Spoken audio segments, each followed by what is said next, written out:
Sahabat RSUI mungkin pernah mengalami bentol atau biduran di kulit. Ada yang mengalami setelah makan makanan tertentu atau tidak jelas pemicunya. Ada yang hilang timbul, namun ada juga yang sudah berbulan-bulan tidak sembuh. Kondisi tersebut seringkali diidentikan dengan alergi. Namun, apakah memang hanya alergi yang bisa menjadi penyebab keluhan tersebut? Atau apakah ada penyebab lain seperti autoimun?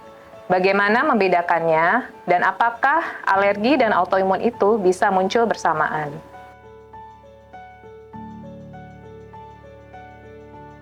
Halo sahabat RSUI, saya Dr. Alvina Widani, spesialis penyakit dalam konsultan alergi imunologi.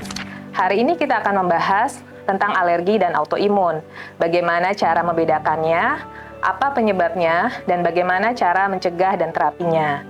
Tadi di awal sudah disampaikan, ada contoh orang yang mengalami bentol atau biduran.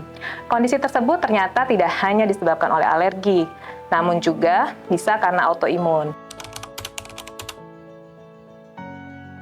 Alergi adalah suatu kondisi ketika sistem kekebalan tubuh kita bereaksi berlebihan terhadap sesuatu dari lingkungan yang sebenarnya tidak berbahaya, seperti alergen makanan, debu, obat, atau bulu hewan seperti anjing atau kucing. Nah, berbeda dengan penyakit autoimun. Autoimun adalah suatu kondisi ketika sistem kekebalan tubuh kita bereaksi berlebihan terhadap sel tubuh sendiri, sehingga kemudian bisa terjadi berbagai kerusakan pada organ, seperti pada kulit, sendi, saraf, sel darah, sel ginjal, paru, dan juga jantung. Ibaratnya, kalau alergi itu sebagai teman yang dianggap sebagai seorang musuh. Nah, beda dengan autoimun. Kalau autoimun, keluarga sendiri dianggap sebagai musuh atau lawan. Alergi adalah kondisi yang disebabkan oleh faktor genetik atau keturunan yang kemudian dipicu oleh lingkungan yang berdebu atau seperti polusi, kemudian paparan makanan tertentu, tungau debu rumah, bulu hewan, atau kemudian serbuk bunga. Bisa juga dipicu oleh seperti obat, gigitan serangga, atau bahkan lateks. Nah, beda dengan autoimun. Sama-sama memang dipicu juga ada faktor genetik yang mendasari, namun beda dengan pemicunya. Pemicunya itu bisa infeksi, kemudian juga bisa paparan sinar ultraviolet, bisa obat tertentu, kemudian rokok, faktor hormonal, dan juga stres kronik. Ada beberapa gejala yang sama, namun sebagian besar gejala juga bisa berbeda. Nah, apa saja yang bisa timbul pada seorang yang mengalami alergi? Nah, bisa pertama kelainan di kulit seperti bentol-bentol, ruam kulit, namun juga bisa bersin-bersin, hidung tersumbat, mata gatal, atau kemudian berair. Namun bisa juga sampai batuk-batuk atau sesak nafas, seperti asma. Nah, gejalanya ini bisa muncul misalnya setelah terpapar dengan alergen tertentu, misalnya setelah makan makanan tertentu, atau terpapar dengan tungau debu rumah, atau dengan polusi udara. Berbeda dengan gejala yang bisa timbul pada autoimun. Ada gejala yang mirip dengan alergi seperti ruam kulit dan juga bentol. Namun, sebagian besar gejala lain berbeda, seperti nyeri dan kaku sendi, kemudian mudah lelah, kemudian juga bisa demam lama, sariawan berulang, kebocoran ginjal, atau trombosit yang rendah, bisa juga sel darah yang mudah menggumpal. Bagaimana kemudian membedakan gejala yang bisa disebabkan oleh alergi maupun autoimun, misalnya pada ruam kulit atau bentol. Nah, ruam kulit yang disebabkan oleh alergi biasanya muncul disertai oleh rasa gatal, timbul tidak lama setelah terpapar oleh zat yang menyebabkan alergi tersebut. Nah, biasanya juga kemudian respon dengan pemberian obat anti alergi. Nah, beda dengan ruam atau bentol yang disebabkan oleh kondisi autoimun.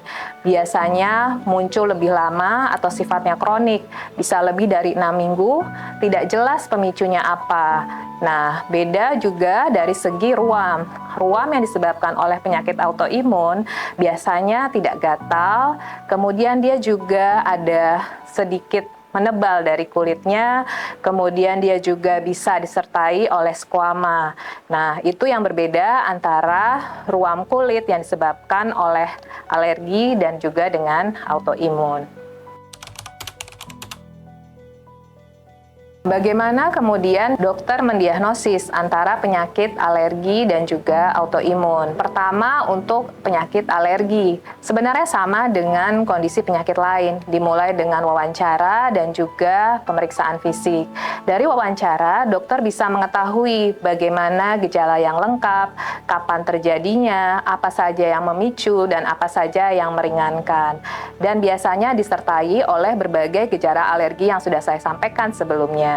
Demikian juga riwayat keluarga penting, biasanya memiliki riwayat keluarga dengan penyakit alergi. Kemudian juga dokter bisa memintakan pemeriksaan tes darah dan juga tes kulit dan juga bisa juga tes fungsi nafas. Tes kulit ini apa? Dilakukan untuk mengetahui apa zat yang menyebabkan alergi pada orang tersebut. Sedangkan fungsi nafas dilakukan untuk mengetahui apakah ada penurunan fungsi nafas yang bisa terjadi pada asma yang kemudian membaik dengan pemberian obat pelega nafas. Kemudian beda dengan penyakit autoimun.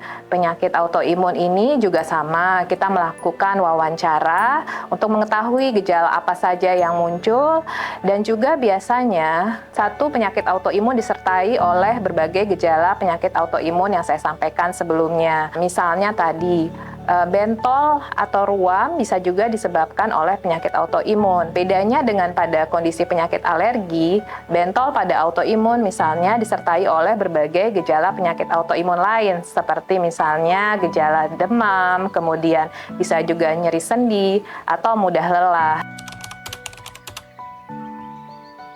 Bagaimana pengobatan antara penyakit alergi dan juga penyakit autoimun? Ada yang sama, namun juga ada yang berbeda. Penyakit alergi pertama, kita harus menghindari apa yang menjadi pemicu alergi. Kemudian, obat apa yang diberikan adalah obat anti alergi atau antihistamin.